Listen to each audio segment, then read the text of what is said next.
Assalamualaikum warahmatullahi wabarakatuh. Salam, salve, om swastiastu, namo buddhaya, salam kebajikan dan salam sehat untuk kita semua.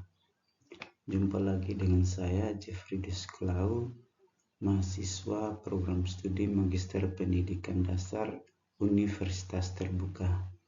Pada sesi 4 diskusi kali ini, mata kuliah MPDR 5302 Studi Komparatif Pendidikan Dasar di berbagai negara. Kita akan membahas teknologi informasi dan komunikasi dalam pendidikan dasar.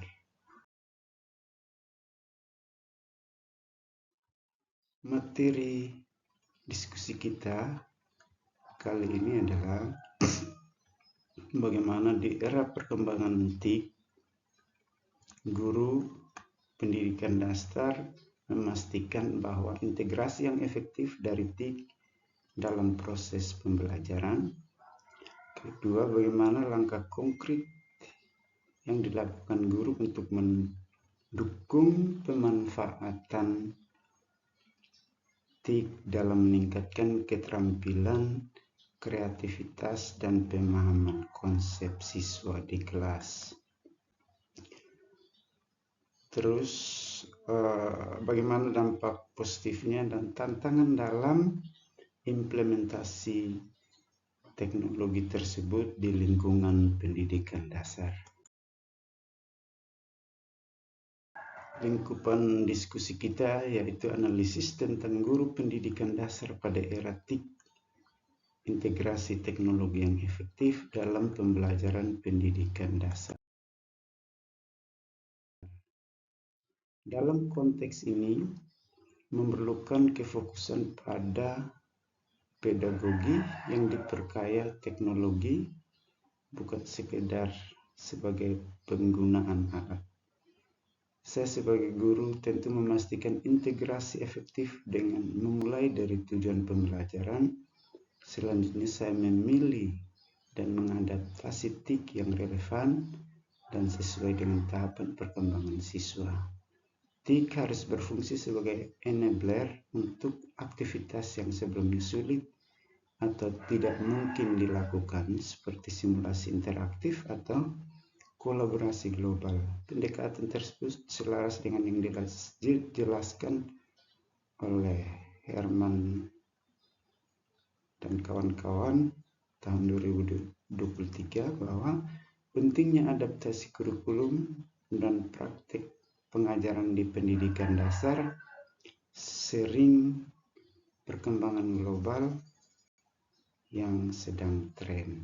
Dan untuk mendukung pemanfaatan teknologi, saya akan lakukan adalah merumuskan langkah-langkah yang konkret. Yang pertama, menggunakan platform pembelajaran interaktif seperti Kahoot atau Quizizz untuk meningkatkan keterlibatan dan pemberian umpan balik cepat yang secara langsung mendukung pemahaman konsep. Yang kedua, memanfaatkan aplikasi desain sederhana atau tool presentasi seperti Canva atau Slides untuk proyek siswa yang menumbuhkan kreativitas dan keterampilan presentasi.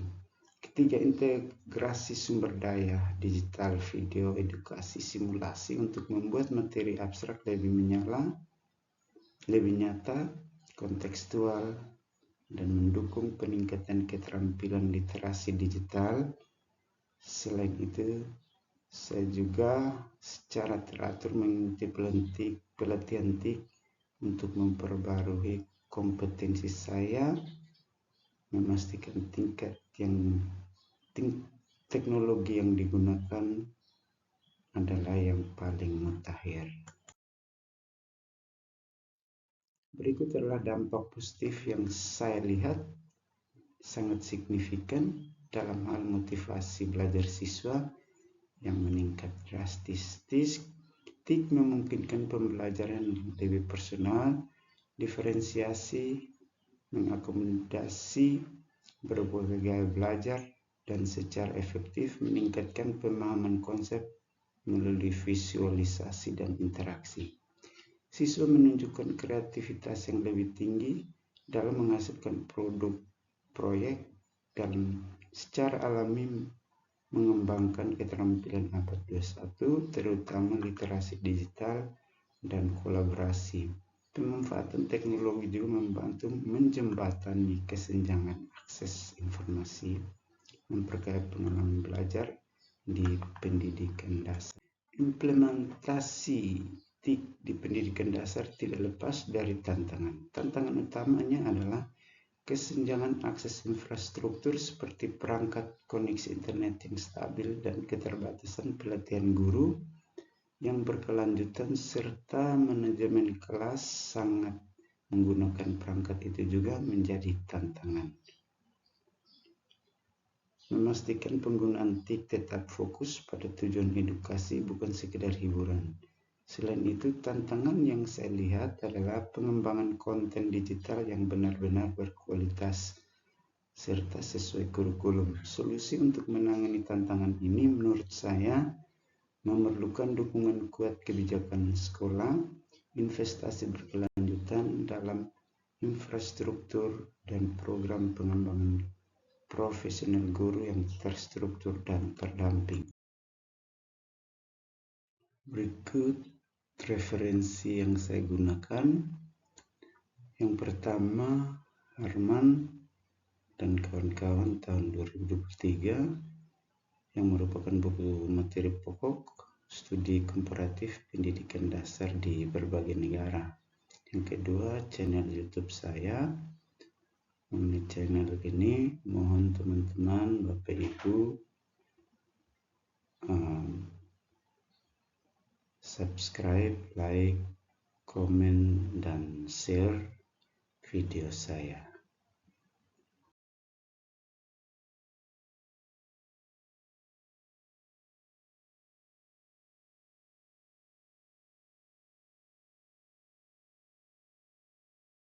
Demikian jawaban diskusi ini. Usul saran sebagai upaya perbaikan yang konstruktif saya terima dengan senang hati. Demikian, terima kasih, Tuhan memberkati kita.